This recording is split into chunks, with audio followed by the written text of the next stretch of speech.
তুমি কি ভাবলে তুমি আমার হাজবেন্ড বলে আমি তোমাকে ছেড়ে দেবো? কখনোই না। ভুলে যেও না, ও একটা মেয়ে, আমিও একটা মেয়ে। একটা মেয়ে হলে না একটা মেয়ের শাদি দেবো, তোমার নয়। আর শুনে রাখো, তোমাকে তুমি ছেড়ে দেবো না। আমি পুলিশ ডাকবো, তাহলে তোমার সাজা হয়, আর তোমাকে আমি ডিভোর্স দেবো। কি বলছো তুমি শ্রুতি? তুমি এর জন্য আমাকে ডিভোর্স দেবে? এক কাজ করো, তুমি বাইরে এসব কথা কাউকে কিছু বলো না, ঠিক আছে? আমি সব ঠিক করে দেবো। তুমি শুধু আমাকে একটা চান্স দাও, আমি অনেক বড় ভুল করে ফেলেছি। তুমি এত নোংরামি করার পরও আমাকে চুপ করতে বলছো? তোমার সাহসটা না আমি দেখে অবাক হয়ে যাচ্ছি।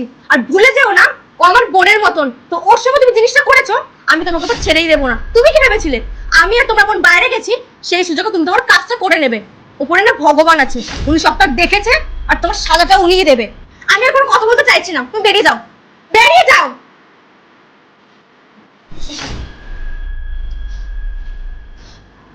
শোন না, তুই কিছু মনে করিস না।